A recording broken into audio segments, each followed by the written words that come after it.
క్రిస్మస్ని జరుపుకున్నాం.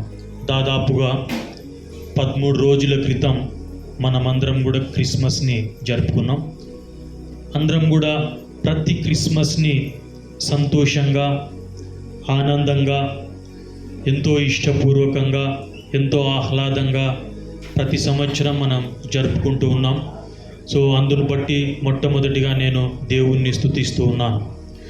ఓకే, ఈ యొక్క క్రిస్మస్ జరిగిన తర్వాత 8 రోజులకి అంటే 8 డేస్కి ఏం చేయాలి అంటే, యూదుల యొక్క సాంప్రదాయం ప్రకారం వాళ్ళ కుటుంబంలో మొట్టమొదటి మగపిల్లవాడైతే, యూదుల సాంప్రదాయం ప్రకారం వాళ్ళ కుటుంబంలో మొట్టమొదటి మగపిల్లవాడైతే ఆ పిల్లవాడిని చర్చికి తీసుకొని వెళ్ళాలి. చర్చి కంటే యూదులు యెరూషలేం ప్రాంతంలోనే చుట్టుప్రక్కల ఉంటారు కాబట్టి అప్పుడు ఉండేది ఒకే చర్చ్, యెరూషలేంలో ఉండేటువంటి చర్చ్ మాత్రమే. తర్వాత ఈ నిబంధన ప్రత్యేకంగా యూదులకు మాత్రమే చెందింది. సో కాబట్టి వాళ్ళ కుటుంబంలో మొట్టమొదటి మగపిల్లవాడు పుడితే ఆ పిల్లవాడిని చర్చిలోకి తీసుకొని పోయి ఆ పిల్లవాడిని దేవునికి సమర్పించాలి. అది మొదటిది. రెండవది, ఆ పిల్లవానికి మగపిల్లవాడైతే సున్నతి చేయించాల. రెండవది. మూడవది, అక్కడ బలి అనేటువంటిది అర్పించాలి. ఈ యొక్క బలి అర్పించేటువంటి అప్పుడు ఏం జరుగుతుందంటే, కొద్ది ఎక్కువ ధనవంతులైతే పొట్టేళ్ళను ఇలాంటి వాటిని తీసుకొని అర్పిస్తారు బలి. అదే అంటే కృతజ్ఞత బలి అనొచ్చు దాన్ని. సో ఒకవేళ పేదవాళ్ళైతే చిన్న పావురపు పిల్లల్ని తీసుకొని బలి అర్పిస్తారు. ఇది ఉండేటువంటి ఈ విషయం. ఇది ఒరిజినల్గా ఎప్పుడు జరిగింది అని అంటే జనవరి 1 తారీఖున జరిగింది. చాలామందికి అంటే మనకేం తెలుసు అంటే, మనకు ఒకే ఒక విషయం తెలుసు, మనం ఎందుకు చర్చికి వస్తున్నాము, లేకుంటే ఎందుకు చర్చికి వెళ్తున్నామంటే డిసెంబర్ 31 అయిపోయింది, జనవరి 1వ తేదీ వచ్చింది కాబట్టి మనం చర్చికి వెళ్తున్నామని మనం అనుకుంటాం. సో దట్స్ గుడ్, అది మంచిదిగా కాదని నేను చెప్పటం లేదు. కానీ ఆ రోజుకు ఇంకా కొన్ని ప్రత్యేకతలు ఉన్నాయి. సో ఆ ప్రత్యేకతలు ఏంటంటే, యేసుక్రీస్తుకి డెడికేషన్ చేసినారు వాళ్ళ తల్లిదండ్రులు. మరియమ్మ యోసేపులు దేవాలయంలోకి 8వ రోజు తీసుకొని వెళ్ళి డెడికేషన్ చేసినారంటే దేవునికి సమర్పించినారు. ఒకటి. రెండవది, దేవుని యొక్క ఆజ్ఞ నిబంధనని పాటించినారు. దేవుని యొక్క నిబంధన ఏంటంటే యూదులకి సున్నతి చేయాలా. సో అది ఆ రోజే చేసినారు. మూడోది ఏం చేసినారంటే బలి, కృతజ్ఞతార్పణ బలి. అంటే ఒక కృతజ్ఞతతో చెల్లించేటువంటి బలి. మాకి ఒక మగపిల్లవాడు పుట్టినాడు కాబట్టి మేము థ్యాంక్స్ గివింగ్ మనం మీట్ పెట్టుకుంటాం ఏదైనా మనకి మంచి జరిగినప్పుడు. అలాంటి ఉద్దేశంతో ఏర్పడినటువంటి బలి, దాన్ని కృతజ్ఞతార్పణ బలి అంటారు. అంటే ఒక కృతజ్ఞతార్పణతో కూడినటువంటి బలిగా ఇక్కడ ధనవంతులైతే పెద్ద వాటిని, సో పేదవాళ్ళైతే చిన్న వాటిని, పావుర పిల్లల్ని సమర్పిస్తారు. ఇప్పుడు మీరు ఒక ప్రశ్న వేస్తాను, మీరు చెప్పండి. యేసుక్రీస్తు పుట్టినప్పుడు వాళ్ళ తల్లిదండ్రులు మనం చదువుకున్న వాక్య భాగంలో 2 గువ్వల జతను బలిగా అర్పించినారు. ఇప్పుడు యేసుక్రీస్తు తల్లిదండ్రులు ధనవంతులనాలనా పేదవాళ్ళనాలనా? ఎవరనాలి వాళ్ళని? సో యాక్చువల్గా దాన్ని తీసుకున్నది దీని నుంచే. So they are very very poor people. వాళ్ళు చాలా పేదవాళ్ళు. దేవుడు ఎంపిక చేసుకున్నది ఎవరిని అంటే చాలా పేదవాళ్ళని దేవుడు ఎంపిక చేసుకున్నాడు.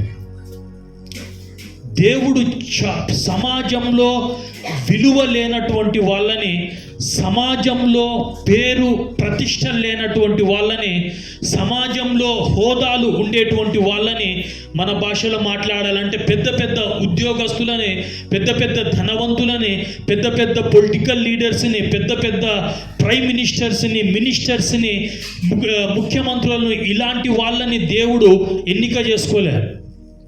తాను భూలోకంలోకి రావటానికి పూరెస్ట్ ఆఫ్ ది పూర్ అంటారు. అంటే పేదల్లో పేదలు అనుకోవచ్చు, ఒక మాటలో చెప్పాలని పేదలైనటువంటి వారిని, సామాన్యులను దేవుడు ఎంపిక చేసుకున్నాడు.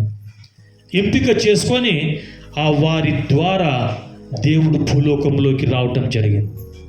అందుకే ఒక్కసారి మీరు ఆలోచించండి, సమాజంలో ఇక్కడ కూర్చున్నటువంటి మనకి ఎలాంటి రికగ్నిషన్ లేదు, అంటే ఎటువంటి పేరు ప్రఖ్యాతులు లేనటువంటి మనం, ఎలాంటి పెద్ద పెద్ద కోటీశ్వర్లము మనం కాదు, లేకుంటే పెద్ద పెద్ద లక్షాధికారులం మనం కాదు, కానీ దేవుడు నిన్ను నన్ను ఎంపిక చేసుకున్నాడు కాబట్టే మీరు ఇక్కడ ఉన్నారు. కరెక్ట్గా నేను మాట్లాడుతున్నాను. దేవుడు నిన్ను నన్ను ఎంపిక చేసుకున్నాడు, ఏర్పరచుకున్నాడు, మీ పట్ల ఒక ప్రణాళిక కలిగి ఉన్నాడు కాబట్టే దేవుడు ఈ చర్చిలోకి మిమ్మల్ని తీసుకొని వచ్చినాడు. ఇంకా ముఖ్యమైన విషయం చెప్తాను వినండి. దేవుడు మీ యొక్క ఆరాధనని ఇష్టపడుతున్నాడు.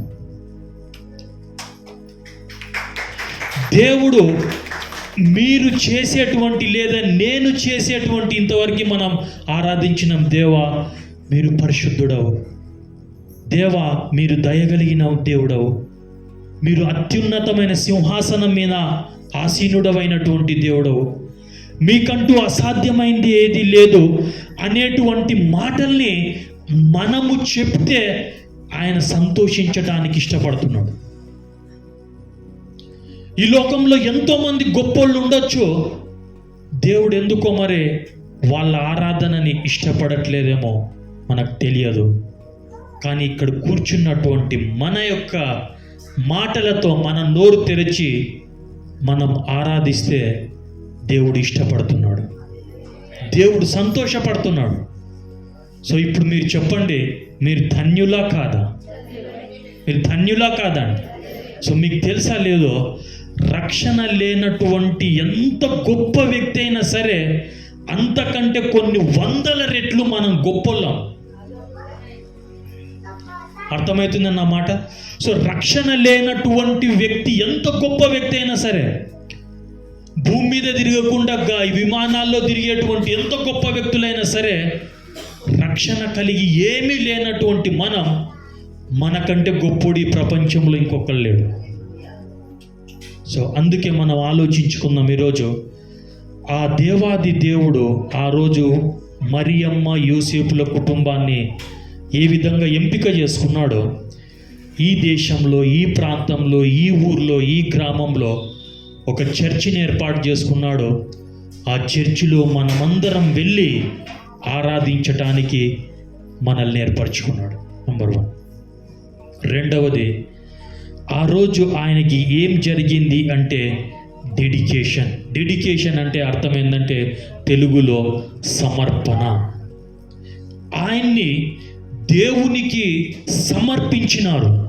అది వాళ్ళ యొక్క సంస్కృతి. ఇప్పుడే నేను చెప్పినాను, దేవుడు వాళ్ళకి ఇచ్చినటువంటి ఆజ్ఞ, వాళ్ళ కుటుంబంలో మొట్టమొదటి మగ పిల్లవాడు పుడితే ఆ పిల్లోని 8వ తేదీ దేవాలయంలోకి తీసుకొని వెళ్ళి దేవాలయంలో అతన్ని దేవునికి ప్రతిష్ఠించాల్సినటువంటి బాధ్యత ఆ తల్లిదండ్రులకు ఉంది. సేమ్ అదే ఈ యొక్క తల్లిదండ్రులు వీళ్ళు చేసినారు. దేవాలయానికి వెళ్ళి ఆ దేవాది దేవునికి దట్ మీన్స్ దేవుని సేవకు సమర్పించినారు. దీన్ని ఏమంటారంటే డెడికేషన్ అని అంటారు. చాలా జాగ్రత్తగా గుర్తుంచుకుందాం. అంటే చిన్న పిల్లవాడిని డెడికేషన్ చేసేటప్పుడు బాధ్యత ఎవరిది అంటే తల్లిదండ్రులది. బాప్తిస్మం తీసుకున్న తర్వాత బాధ్యత ఎవరిది, లేకుంటే నిర్ధారణ తీసుకున్న తర్వాత జీవితం యొక్క బాధ్యత ఎవరిది అంటే వ్యక్తిది, ఇండివిజువల్ది. ఉదాహరణకి నేను పుట్టినప్పుడు మా తల్లిదండ్రులు కూడా చర్చికి తీసుకొని వెళ్ళి ప్రార్థన చేయించుకున్నారు, ప్రేయర్ చేయించుకున్నారు. అంటే దాన్ని డెడికేషన్ అనర్లేండి, అంటే ప్రేయర్ చేయించుకున్నారు. ప్రేయర్ చేయించుకునేటప్పుడు బాధ్యత అది దాని యొక్క అర్థం ఏంటంటే తల్లిదండ్రులుగా మేము మా పిల్లవాన్ని మీ యొక్క భయము, మీ యొక్క భక్తిలో మేము పెంచుతాం. మీ యొక్క ధర్మశాస్త్ర విలువలని నేర్పిస్తాము, మీ యొక్క నియమ నిబంధనలని పిల్లవానికి బోధిస్తాము. సో మన దేవుని గురించి, దేవుని యొక్క నియమాల గురించి, ఆయన యొక్క శక్తిని గురించి, ఆయన యొక్క ఆజ్ఞల గురించి మేము బోధిస్తాము అని ఒక నిర్ణయం తీసుకుంటున్నట్లుగా అది డెడికేషన్. అంటే చిన్నప్పుడు చేసేటువంటి డెడికేషన్ అంటారు దాన్ని. చిన్నప్పుడు ఆ పిల్లవాడు తప్పిపోకుండా కాపాడుకోవాల్సినటువంటి బాధ్యత తల్లిదండ్రులది. దాని తర్వాత ఒక వయస్సు వచ్చిన తర్వాత మనకి, అంటే వ్యక్తికి మన భారతదేశ ప్రకారం 18 సంవత్సరాలు దాటిన తర్వాత, ఒక వయసు వచ్చిన తర్వాత ఏమైపోతుందంటే ఇండివిజువాలిటీ వస్తుంది, అంటే వ్యక్తిగతం వస్తుంది. అప్పుడు బాప్తిస్మం తీసుకున్నప్పుడు కమిట్మెంట్ ఎవరిదంటే అప్పుడు తల్లిదండ్రులది కాదు, వ్యక్తిది కమిట్మెంట్. నేను ఈ రోజు నుంచి బాప్తిస్మం తీసుకుంటున్నాను, సంఘ మధ్యలో నేను దేవుణ్ణి నమ్ముకున్నాను, ఈ రోజు నుంచి నేను దేవుని యొక్క నియమ నిబంధనల ప్రకారం జీవిస్తాను, పరిశుద్ధంగా జీవిస్తాను, రొట్టె రసాల్లో పాల్పంపులు పొందుతాను, సో పాపానికి దూరంగా జీవిస్తాను అని వ్యక్తిగతంగా తాను నిర్ణయం తీసుకుంటున్నట్లుగా. ఒకవైపు ఎక్స్టర్నల్ ఎవిడెన్సే అది, ఇంటర్నల్ ఎవిడెన్స్ ఇంకొకటి జరిగి ఉంటుంది. తర్వాత తాను వ్యక్తిగతంగా నేను నిలబడతాను, నేను జీవిస్తాను అని నిర్ణయాన్ని తెలియజేసేటువంటి దాన్నే బ్యాప్టిజం అని అంటారు అన్ని దాంట్లో. కొన్ని చర్చెస్లో మాత్రం దాన్ని కన్ఫర్మేషన్ ఆర్ నిర్ధారణ అనేటువంటి పదాన్ని ఉపయోగిస్తారు కొన్ని చర్చెస్లో. మిగతా మనందరికీ తెలిసిన భాషలో బ్యాప్టిజం అని అంటారు. బాప్తిస్మం అనేటువంటిది లోపల కార్యం జరగాల, తర్వాత బహిర్గతంగా కూడా నేను మంచిగా జీవిస్తాను అనేది తెలియాలి. సో నా ప్రియమైనటువంటి పెద్దలారా, విశ్వాసులారా, ఇక్కడ కూర్చున్నటువంటి మనం వ్యక్తిగతంగా దేవునికి సమర్పించుకునేటువంటి వయసులో మనం ఉన్నాం. ఇప్పుడు మన తల్లిదండ్రులు వచ్చి మనల్ని సమర్పించరు, మనల్ని మనం వ్యక్తిగతంగా దేవునికి సమర్పించుకోవాల్సినటువంటి వయస్సులో మనం ఉన్నాం, ఆ స్టేజ్లో మనం ఉన్నాం.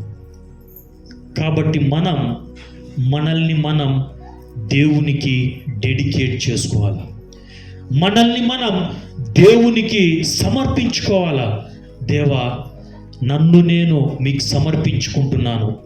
కారణం ఏంటంటే మీరు ఇంతవరకు ప్రార్థన చేసినారు, సంవత్సరాలు జరుగుతూ ఉన్నాయి, ఎంతోమంది చనిపోయినారు, మమ్మల్ని సజీవ లెక్కలో మీరు ఉంచినారు. సో వి డెడికేట్, మమ్మల్ని మేము మీకు సమర్పించుకుంటున్నాం. కారణం ఏంటంటే మీకు మరింత మంచిగా జీవించుకోవడం కొరకు. ఈ రోజు నుంచి మన యొక్క జీవితం, నా యొక్క జీవితం ఎలా ఉండాలని దేవుడు కోరుతున్నాడంటే, ఇంతవరకు మీరు ఎంత మంచిగా జీవిస్తున్నారో అంతకంటే జీవితం మీలో మంచి అనేటువంటిది పెంపొందాల, పెరగాల. దాని ఉదాహరణకి మీలో ఎంత పరిశుద్ధత ఉందో అంతకంటే ఇక మీదట పరిశుద్ధత అనేటువంటిది పెంపొందాల, పెరగాల. అది దేవుడు కోరుకుంటున్నాడు. అందుకే మనల్ని మనం ఏమని సమర్పించుకోవాలంటే, దేవా, నన్ను నేను మీకు సమర్పించుకుంటున్నాను. కారణం ఏంటంటే నా ఇష్టం కాదు, నీ ఇష్ట ప్రకారం జీవిస్తా. నువ్వు ఏం చెప్తే నేను అది చేస్తా. నువ్వు ఏమి చెబితే నీ నియమ నిబంధనల ప్రకారం నేను జీవిస్తా. దాన్ని డెడికేషన్ అంటారు ఇక్కడ మన భాషలో. నీ నియమ నిబంధనల ప్రకారం నేను జీవిస్తా, నీ చిత్తానుసారంగా నేను జీవిస్తా, మీ యొక్క రూల్స్ అండ్ రెగ్యులేషన్స్ ప్రకారం నేను జీవిస్తా. నాలో మార్పు రావాలి. ఇంకా కొంత స్పెసిఫిక్గా మాట్లాడితే, నేను ఇంతవరకు అబద్ధాలు ఎక్కువగా ఆడేవాడిని, ఇక మీదట అది తగ్గిపోవాలా. నేను ఇంతవరకు ఇతరుల మీద అసూయ ఎక్కువ కలిగి ఉండేవాడిని, ఇక మీదట అది తగ్గిపోవాలా. నాలో స్వార్థం ఎక్కువ ఉండేది, ఇక మీదట అది తగ్గిపోవాలా. నేను చాడీలు ఎక్కువగా చెప్పేవాడిని, ఇక మీదట అది తగ్గిపోవాలా. ఇతరుల గురించి ఎక్కువగా అనవసరంగా ఆలోచించేవాడిని, ఇక మీదట చెడుగా ఆలోచించేవాడిని, ఇక మీదట అది తగ్గిపోవాలా. కొన్నిసార్లు దైవజనులను కుటుంబాలను గౌరవించేవాడిని కాదు, ఇక మీదట అది తగ్గిపోవాలా. దేవునికి మరింత దగ్గర కావాలా. దాన్ని డెడికేషన్ అంటారు. నా ప్రియమైనటువంటి పెద్దలారా, ఈరోజు మిమ్మల్ని మీరు సమర్పించుకోవటానికి ఇష్టపడతారా? సమర్పించుకోవటం అంటే అది మీ యొక్క ప్రవర్తనలో మార్పు రావాలనేటువంటిది మనం ప్రత్యేకంగా గుర్తుంచుకుందాం. మీలో మార్పు రాకుండా ఆ యొక్క చెడు లేకుంటే పాపం అనేటువంటిది పెరిగిపోతూ ఉందంటే మీరు దేవునికి దూరం అవుతున్నారని లెక్క. పాపం అనేది తగ్గిపోయి పరిశుద్ధత మీలో పెరుగుతూ ఉంది అని అంటే దేవునికి దగ్గర అవుతున్నారని లెక్క. అలాంటి మనస్సుతో మనం దేవా మీరు పరిశుద్ధుడవు అని ఆరాధిస్తే దేవుడు ఇష్టపడతాడు. దేవా మీరు న్యాయవంతుడవు అని ఆరాధిస్తే దేవుడు ఇష్టపడతాడు. దేవా మీరు నీతిమంతుడవు అని ఆరాధిస్తే దేవుడు ఇష్టపడతాడు, దేవుడు ఆరాధించబడతాడు. మీ అందరికీ తెలుసు, మరొకసారి చెప్తున్నాను, ఎన్నిక లేనటువంటి మనల్ని, మన ఆరాధనని దేవుడు ఇష్టపడుతున్నాడు. లెక్క జమ లేనటువంటి మనల్ని మన నోటితో మనం ఆరాధిస్తే దేవుడు ఆస్వాదించటానికి ఇష్టపడుతున్నాడు. ఎంత ఆధిక్యత మనకి ఇచ్చినాడో మనం జాగ్రత్తగా ఆలోచించుకున్నాం. అండ్ దెన్ వాళ్ళ తల్లిదండ్రులు చేసినటువంటి ఇంకొక పని ఏంటంటే, దేవుని యొక్క నిబంధన దేవుని యొక్క ఆజ్ఞ ఏంటంటే యూదులకి ప్రత్యేకంగా సున్నతి చేయాలి 8వ రోజున. ఆ రోజు నియమాన్ని, నిబంధనని తల్లిదండ్రులు తప్పకుండా పాటించినారు. అందుకే దీనికి సపోర్టివ్గా పౌలు ఏం చెప్పినాడంటే, సున్నతి పొందటం వల్ల కానీ పొందకపోవటం వల్ల కానీ జరిగేటువంటిది ఏంటి లేదు. మనం పవిత్రంగా దేవుని యొక్క మిగిలిన ఆజ్ఞలను నిజంగా పాటించగలిగితే దాన్నే సున్నతి పొందటం అని అంటారని పౌలు ఒకసారి మిగిలిన భక్తులతో తాను క్లారిఫై చేయటం జరిగింది. దీని మీద కొంత డౌటింగ్ వచ్చినప్పుడు, వాళ్ళే సున్నతి చేసుకోవాలా, మిగతా వాళ్ళందరూ సున్నతి చేసుకోకూడదా అనేటువంటి డౌట్ అనేటువంటిది వచ్చినప్పుడు పౌలు క్లారిటీ ఇచ్చినాడు. ఇక మీదట మనం సున్నతి చేసుకోవాల్సిన అవసరం లేదు, కానీ సున్నతికి మించి దేవుడిచ్చేటువంటి నియమాలను, దేవుడిచ్చేటువంటి నిబంధనల్ని, దేవుడిచ్చేటువంటి ఆజ్ఞలని, ఆయన కట్టడలని పాటించాలి. అది ప్రాముఖ్యమైంది అని ఒకసారి పౌలు గారు ప్రత్యేకంగా సెలవిచ్చినారు. అండ్ ఇంకొక 4వ విషయం అక్కడ జరిగినటువంటిది ఏంటంటే, బలి అనేటువంటి జరిగింది. ఆ బలి జరిగేటువంటి అప్పుడు వాళ్ళు ఎంతో పేదవాళ్ళు కాబట్టి అక్కడికి వచ్చినటువంటి జనము చాలా చాలా చాలా తక్కువ, చాలా చాలా చాలా తక్కువ. అంటే ధనవంతులకు అది తెలుస్తుంది అనమాట. ఒక వ్యక్తి ధనవంతుడైతే ఆ రోజు ఎంతోమంది కార్లలో, గుర్రాలలో, ఇంకో దాంట్లో వచ్చి జనం పట్టకుండా ఉంటారు. ధనవంతుని ఈ యొక్క డెడికేషన్ జరిగితే. కానీ వీళ్ళ డెడికేషన్లో దాదాపుగా తల్లిదండ్రులు, ఆ పిల్లోడు, ఇంకా ఉంటే ఒకరిద్దరు ఏమైనా ఉంటే ఉండొచ్చు, ఉండకపోతే ఉండకపోవచ్చు. అక్కడ ఇంకా వాళ్ళతో పాటు ఎంతమంది ఉన్నారనేది క్లారిటీ అయితే అక్కడ లేదు, కానీ చాలా చాలా తక్కువ మంది ఉంటే కూడా చాలా చాలా తక్కువ మంది అక్కడ ఉన్నారనేది మనకు అర్థమవుతుంది. అందుకే అక్కడ వచ్చిన తర్వాత అక్కడేం జరిగింది అంటే వాళ్ళు బలిని అర్పించినారు. ఆ బలి కొరకు 2 గువ్వల జతను వాళ్ళు తీసుకున్నారు. ఆ గువ్వల జతనైనను 2 పావురపు పిల్లలనైనను బలిగా సమర్పించుటకును వారు ఆయనను యెరూషలేమునకు తీసుకొని వచ్చిరి. గువ్వలను పావురాలను ఏవో ఒక జతని వాళ్ళు తీసుకొని వస్తారు. తీసుకొని వచ్చి అక్కడ బలి అర్పించినారు. ఒక్కసారి మనం ఆలోచిద్దాం. బలి అర్పించడం అనేటువంటిది పాత నిబంధన గ్రంథంలో దేవుడు మోషేకు నియమించినటువంటి ఒక ఆజ్ఞ, ఒక కమాండ్మెంట్, బలిని అర్పించాలి అనేది. బలులు అక్కడ ఉన్నాయి, లేవి కాండంలో అక్కడ ఉన్నాయి, బలుల గురించి క్లియర్గా ఉన్నాయి. దాన్ని అనుసరించటానికి, దాన్ని పాటించటానికి వాళ్ళు 2 పావురపు పిల్లల్ని లేదా గువ్వల జతను తీసుకొని వచ్చి బలి అర్పించినారు. ఒకసారి ఈ యేసుక్రీస్తు గురించి నేను చదువుకుంటూ ఉన్నప్పుడు నాకు ఒకసారి చాలా ఆశ్చర్యం వేస్తుంది. కారణం ఏంటంటే ఆయన మానవుడు కాదు.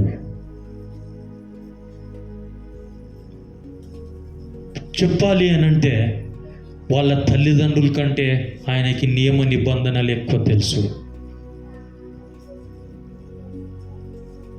అక్కడ ఆయన్ని డెడికేట్ చేసే వాళ్ళకంటే ఈయనకి మొత్తం తెలుసు. అక్కడ ఏం చేస్తున్నారో అక్కడ ఉండేటువంటి ప్రజలు, లేకుంటే భూలోకంలో ఉండే ప్రజల అందరికంటే కూడా గొప్ప వ్యక్తి దేవాది దేవుడు యేసుక్రీస్తు ప్రభువు.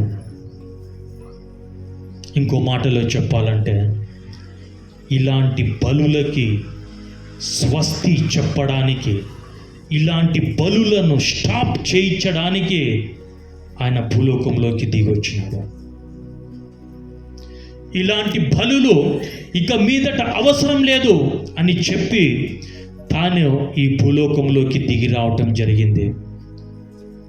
రావటమే కాకుండా ఆ బలులకి స్టాప్ చేయడానికి, ఆ బలులు ఇక మీదట అవసరం లేదని చెప్పటానికి తాను శాశ్వత బలిగా సిలువ మ్రానును ఎక్కటం జరిగింది. అందుకే ఆయన వచ్చిన తర్వాత లూకా సువార్త 1వ అధ్యాయంలో మనకి ఆయన 0 ఇయర్స్తో యేసుక్రీస్తు కనబడితే 2వ అధ్యాయంలో ఇదే 0 నుంచి ఎక్కడికి కనబడతాడంటే 12 సంవత్సరాల బాలునిగా కనపడతాడు. తర్వాత మీరు చదువుకుంటే 3వ అధ్యాయంలోకి వచ్చేసరికి 30 సంవత్సరాల వ్యక్తిగా కనబడతాడు. 1వ అధ్యాయంలో 0 ఇయర్స్, 2వ అధ్యాయంలో 12 ఇయర్స్, 3వ అధ్యాయంలో 30 ఇయర్స్. 30 సంవత్సరాలప్పుడు ఆయన పరిచర్యను ప్రారంభిస్తాడు. ఆయన పుట్టిన దాన్ని జ్ఞాపకం చేసుకుంటే ఆయన సంపూర్ణంగా దేవుడు, సంపూర్ణంగా మానవుడు. ఆయన ఒక దైవ మానవునిగా భూలోకంలోకి ఆయన అరుదించటం జరిగింది. ఆయనకు 30 సంవత్సరాలు వచ్చిన తర్వాత కొంతమంది వ్యక్తులు, కొంతమంది రిపోర్టర్స్ ఆయన దగ్గరికి వచ్చి ఆయన ముందు మైక్ పెట్టి మీరెందుకు ఈ లోకానికి వచ్చినారు అని ఆయన్ని అడిగితే ఆయన చెప్పినటువంటి మాట ఏంటంటే, I came in to this world to serve the people. నేను ఈ భూలోకంలోకి ఎందుకు వచ్చినాను అంటే ప్రజలకి సేవ చేయడానికి వచ్చినాను. I came into this world to serve the people and I give my life to redeem the people. నా ప్రాణాన్ని పెట్టడానికి వచ్చినాను. ఎందుకు నా ప్రాణాన్ని పెడుతున్నాను అంటే మానవాళికి విడుదల కలగచేయటానికి, మానవాళికి పాపం యొక్క ఫలితం నుండి రక్షించటానికి, పాపం యొక్క ప్రభావం నుండి కాపాడటానికి నేను నా ప్రాణాన్ని పెట్టడానికి భూలోకంలోకి వచ్చాను అని ఆయన చెప్పడం జరిగింది. దాన్నే I came in to this world to serve the people and I give my life to redeem the people. సేవ చేయటానికి వచ్చినాను కానీ సేవ చేయించుకోవటానికి రాలేదు. గుర్తుపెట్టుకున్నాం. యేసు ప్రభు భూలోకంలోకి వచ్చిన తర్వాత ఆయనకి సేవ చేసేటువంటి వాళ్ళు ఎవ్వరూ లేరు. ఆయనకు నీళ్ళు అందించేటువంటి వాళ్ళు లేరు. ఆయనకు బట్టలు ఉతికేటువంటి వాళ్ళు లేరు. ఆయనకు బట్టలు తొడిగించేటువంటి వాళ్ళు లేరు. ఆయనకు తల దువ్వేటువంటి వాళ్ళు లేరు. ఆయనకి ఎస్కాట్ లేదు. ఆయనకి బుల్లెట్ ప్రూఫ్ బట్టలు లేవు. ఆయనకి కార్లు బుల్లెట్ ప్రూఫ్ కార్స్ లేవు. ఏమీ లేవు. సాధారణ మానవుడు. సాధారణంగా ఆయన చేసినటువంటి పని చెప్తే, ఈ ఉదాహరణకి ఈ ఊర్లో ఒక ఇల్లు ఉంటే ఆ ఇల్ల వాళ్ళంత పాపాత్ములు ఈ ప్రపంచంలో లేరు అంటే యేసుక్రీస్తు ప్రభు చక్కగా పోయి ఆ ఇంట్లో అడుగుపెట్టినాడు.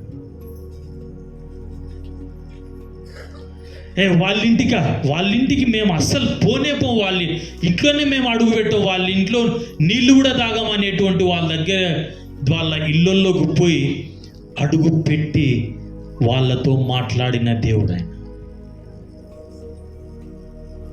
వాళ్ళ అవసరాలు తీర్చిన దేవుడు ఆయన.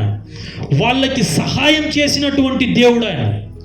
అందుకే ఆయనకి ఎటువంటి పార్షాలిటీ అనేటువంటిది లేదు. ఎలాంటి భేదం లేదు ఆయనకి. కుల, మత, జాతి, దేశ భేదం అనేటువంటివి ఆయనకి లేవు. లోకంలో ఉండే ప్రతి మానవుడు ఆయనకి సమానం. ఆయన చేసిన సేవ మీ అందరికీ తెలుసు. ఎన్నో అద్భుతాలను చేసినాడు. చనిపోయిన వాళ్ళను ముట్టి లేపినాడు. బాధల్లో ఉండే వాళ్ళని ఆదరించినాడు, ఓదార్చినాడు. జ్వరాలతో ఉండే వాళ్ళని స్వస్థపరిచినాడు. ఆయన తనకు తానుగా సేవ చేసినాడు. అండ్ దెన్ ఆయనని తాను చెప్పినటువంటి రీతిగా మరణానికి తనకు తానుగా సమర్పించుకున్నాడు. గుర్తుపెట్టుకుందాం. ఆయనని ఎవరు సిలువ వేయడానికి బలవంతం చేసేటువంటి శక్తి భూమి మీద ఎవడికి లేదు. తాను సమర్పించుకున్నాడు కాబట్టే సిలువ వేయగలిగినాడు. తాను కాదు అని అనుకొని ఉంటే, తాను ఇది జరగదు అని అనుకొని ఉంటే ఎవ్వడి చేత కాదు. తనకు తానుగా ఎందుకు సమర్పించుకున్నాడంటే, నీకు విడుదల కలగచేయటానికి, నాకు విడుదల కలగచేయటానికి. మీ అందరికీ తెలుసు, పాపం వలన వచ్చు జీతం మరణం. పాపం వలన వచ్చేటువంటి ఫలితం నరకం. పాపం వలన వచ్చేటువంటి ఫలితం పురుగు చావదు, అగ్ని ఆరదు. పాపం వలన వచ్చేటువంటి జీతం నేను చనిపోను, అగ్ని ఆరిపోదు. నువ్వు చనిపోవు, అగ్ని ఆరిపోదు. నిరంతరం వేదన పడుతూ, బాధపడుతూ, దుఃఖపడుతూ బాధను అనుభవిస్తూ ఉంటాం. అందుకే యేసు ప్రభుకి ఎంత దయ ఉందో చూడండి. అరే, ఇక్కడ కూర్చున్నటువంటి నా బిడ్డలు చనిపోతే నరకానికి వెళ్ళిపోతారు, అగ్నిగుండంలో పడతారు, నిరంతరం బాధపడుతూ ఉంటారు. వాళ్లకు ఆ విడుదల కలగ చేయాలి అనే ఉద్దేశంతో తాను సిలువ మ్రానును ఎక్కటం జరిగింది. అందుకే ఆయన సిలువ మ్రానును ఎక్కినప్పుడు 6 సార్లు ఆయనని కోర్టుకు తిప్పితే ఏ కోర్టు కూడా ఆయనలో దోషం ఉంది, ఆయనలో పాపం ఉంది అని నిరూపించలేకపోయింది. అందుకే ఆయన సిలువ మ్రానును ఎక్కిన తర్వాత ఆయన 2 చేతుల్లో 8 ఇంచుల మేకు దించితే 2 చేతుల్లో నుంచి నరాలు చిట్లి రక్తం బయటికి చిమ్మింది. ఆయన వీపు మీద 39 కొరడా దెబ్బలు కొడితే దెబ్బకు వీపు మీద చార్కలు ఏర్పడి ఆ నరాలు దిగి రక్తం బయటికి వచ్చింది. అందుకే ఆయన వీపు దున్నబడింది అంటారు. ఆయన 2 కాళ్ళలో మేకులు దించితే 2 కాళ్ళలో నుంచి కూడా రక్తం బయటికి చిమ్మింది. ఆయన తలలో ఒక ముళ్ళ కిరీటాన్ని దించితే ఈ తలలో ఉండేటువంటి బ్రెయిన్ నర్వస్ సిస్టమ్ డిస్టర్బ్ అయిపోయి ఇక్కడి నుంచి రక్తం బయటికి చిమ్మింది. ఆయన ప్రక్కలో బల్లెంతో పొడిస్తే రక్తం బయటికి వచ్చింది, నీరు బయటికి వచ్చింది. ఆయన మరణాన్ని గవర్నమెంట్ ధృవీకరించింది. ఆయన మరణాన్ని గవర్నమెంట్ అంగీకరించింది. ఆయన మరణాన్ని రోమన్ గవర్నమెంట్ డిక్లేర్ చేసింది, ఇతను చనిపోయినాడు అని. అధికార లాంఛనాలతో గవర్నమెంట్ సెక్యూరిటీ తోటి ఆయన యొక్క సమాధి చేసి government seal, Roman government seal సమాధికి వేస్తే 3వ రోజున రోమన్ గవర్నమెంట్ సీలు 2 టన్నుల రాయి పక్కకు జరిగిపోయి సాక్షాత్తు మరణాన్ని జయించి తిరిగి లేచినాడు. నా ప్రియమైన వారులారా, అలాంటి దేవుణ్ణి సేవిస్తున్నాం మనం, అలాంటి దేవుణ్ణి పూజిస్తున్నాం మనం, అలాంటి దేవుని బిడ్డలం మనం, అలాంటి దేవుడు ఎంపిక చేసుకున్నటువంటి బిడ్డలం మనం, అలాంటి దేవుడు మన ఆరాధనని ఇష్టపడుతున్నాడు, అలాంటి దేవుడు మన ఆరాధనని ఆస్వాదించాలనుకుంటున్నాడు. అందుకే ఆయన ఒక్కడే చెప్పగలిగినాడు ఒక మాట, ఏంటంటే నా యందు విశ్వాసం ఉంచువాడు చనిపోయినా బ్రతుకుతాడు. బ్రతికి చూపించి చెప్తా ఉన్నాడు. గుర్తుపెట్టుకుందాం, బ్రతికి చూపించి చెప్తా ఉన్నాడు, నా యందు విశ్వాసం ఉంచి చనిపోయిన వాడు మరలా బ్రతుకును. దట్ మీన్స్ మనం చనిపోయిన తర్వాత మన నరకానికి తీసుకొని పోకుండా మనల్ని స్వర్గానికి తీసుకొని పోయి ఆయన ఉండే ప్లేస్కి మనల్ని తీసుకొని పోయి ఇక్కడ నిత్యం బాధపడుతూ ఉంటాం, అక్కడ నిత్యము సంతోషంగా ఉంటాం, అక్కడ నిత్యం ఆనందపడుతూ ఉంటాం, అక్కడ నిత్యం దేవుణ్ణి ఆరాధిస్తూ ఉంటాం, అక్కడ నిత్యం ఉల్లసిస్తూ ఉంటాం, అక్కడ ఎల్లప్పుడూ ఆహ్లాదంగా సంతోషంగా ఉంటాం. అక్కడ ఈ బాధలు ఉండవు, అక్కడ యాక్సిడెంట్స్ అనేటువంటి భయాలు ఉండవు, బీపీ షుగర్లు రోగాలు అనేటువంటి భయాలు ఉండవు, అక్కడ ఎటువంటి భయాలు అక్కడ ఉండవు. శాంతిగా సమాధానంగా సంతోషంగా ఎల్లప్పుడూ ఆయనతో కలిసి బ్రతుకుతాం. అది ఎవరికి లభిస్తుందంటే ఆయన యందు విశ్వాసం ఉంచిన వాళ్ళకు మాత్రమే.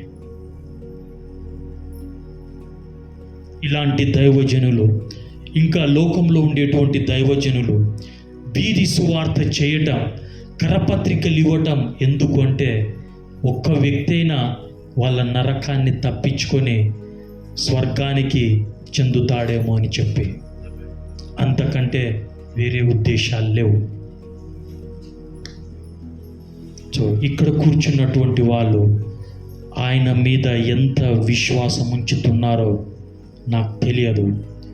మీలో ఆ విశ్వాసం లేకపోతే ఈరోజు దేవుణ్ణి అడగండి, దేవా నేను చేసిన పాపం కొరకు మీరు చనిపోయినారు, మరణించినారు, మరణాన్ని జయించి తిరిగి లేచినారు, నన్ను క్షమించండి.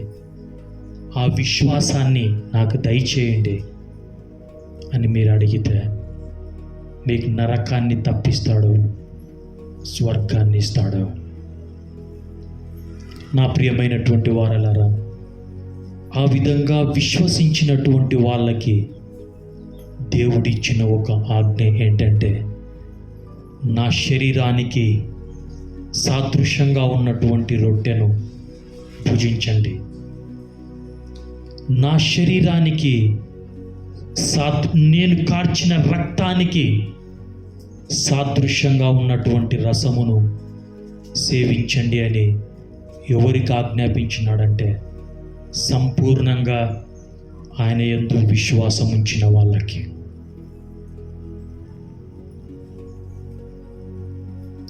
ఈ యొక్క కమాండ్మెంట్, ఈ యొక్క ఆజ్ఞ సంపూర్ణంగా ఆయన యందు విశ్వాసం ఉంచిన వాళ్ళకి, ఆయన కొరకు కమిట్మెంట్తో జీవించేటువంటి వాళ్ళకి, నేను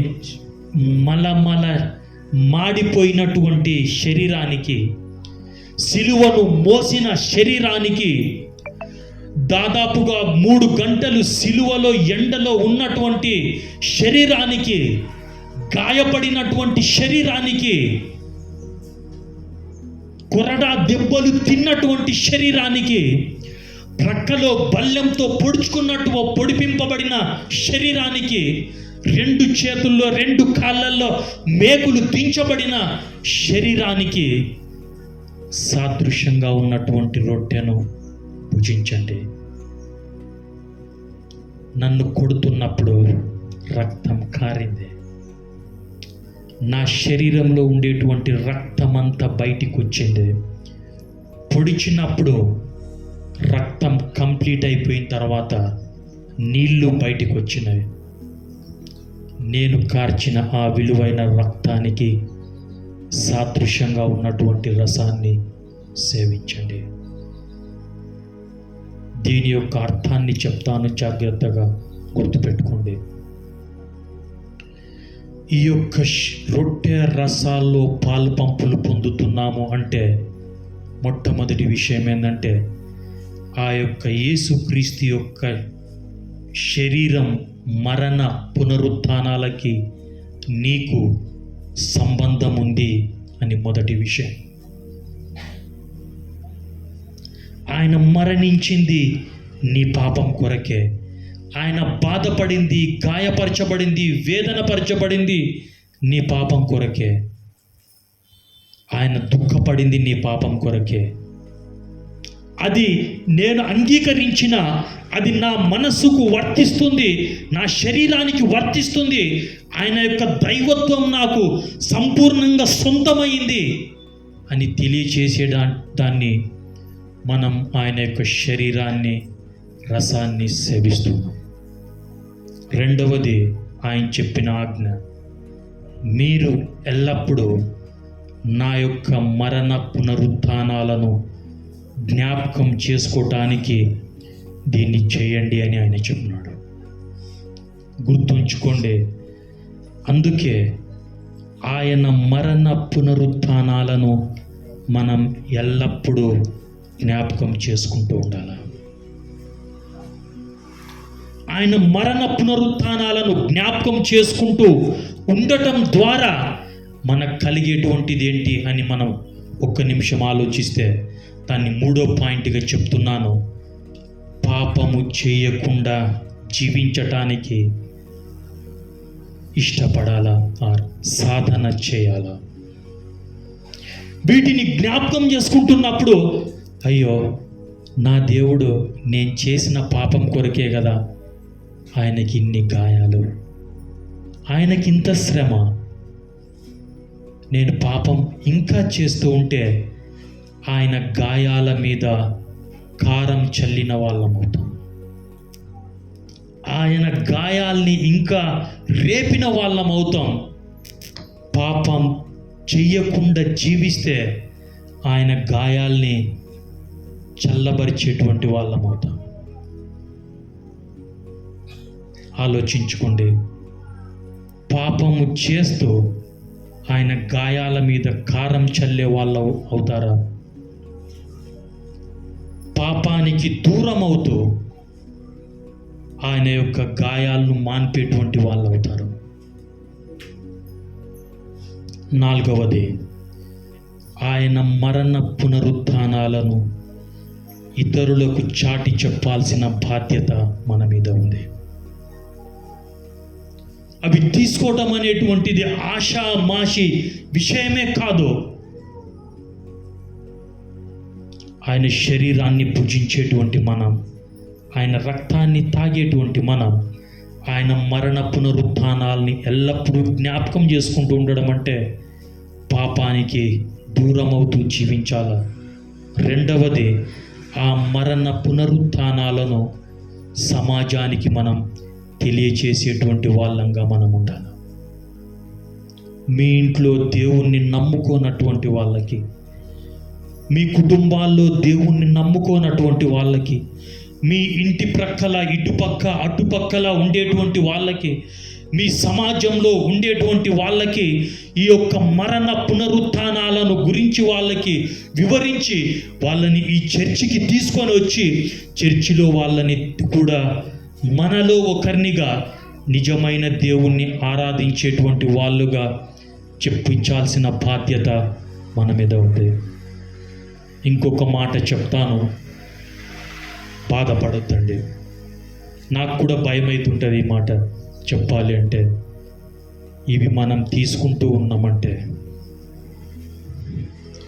దేవుని కొరకు శ్రమ అనుభవించాల్సి వస్తే ఈ లోకంలో అనుభవించటానికి రెడీగా ఉండాలి. దేవుని కొరకు ఎవరైనా నిన్ను చంపడానికి వచ్చినా భరించడానికి రెడీగా ఉండాలి. నా వంతు శ్రమను, మీ వంతు శ్రమను మీరు అనుభవించినారో నా వంతు శ్రమను నేను అనుభవిస్తాను అనే దానికి రెడీగా ఉండాలి.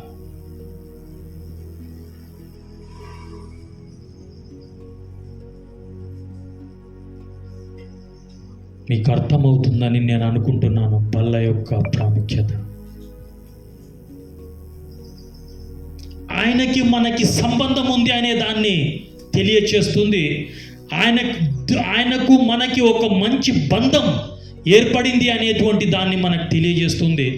ఆయనకి మనకి రక్త సంబంధం ఉంది అనేటువంటి దాన్ని తెలియచేస్తుంది. ఆయన మరణ పునరుత్థానాల్ని ఎల్లప్పుడూ జ్ఞాపకం చేసుకోవాలా అనే దాన్ని తెలియచేస్తుంది. పాపము చేయకుండా జీవించాలి అనే దాన్ని తెలియచేస్తుంది. మరణ పునరుత్థానాలను ఇతరులకు చాటి చెప్పాలా అనే దాన్ని తెలియచేస్తుంది. భూలోకంలో మీ కొరకు నా వంతు శ్రమలు నేను అనుభవించడానికి కూడా సిద్ధంగా ఉన్నాననేది కూడా తెలియచేస్తుంది.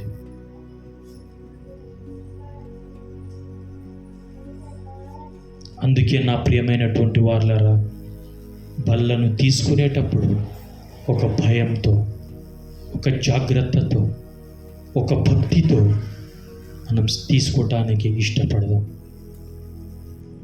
దీన్ని చులకనగా తీసుకోవద్దు. హృదయాన్ని ప్రిపేర్ చేసుకోకపోతే తీసుకోవద్దు. అందుకే బల్లను తీసుకోబోయే ముందు మరొకసారి దేవుని దగ్గర క్షమాపణ అడుగు. దేవా, నన్ను క్షమించు. ఇష్టానుసారంగా తీసుకుంటే దాని గురించి నాకు చెప్పడానికి ఇష్టం లేదు ప్రస్తుతానికి. వద్దు. ఒక భయంతో చేయి వేద్దాం, భక్తితో చేయి వేద్దాం.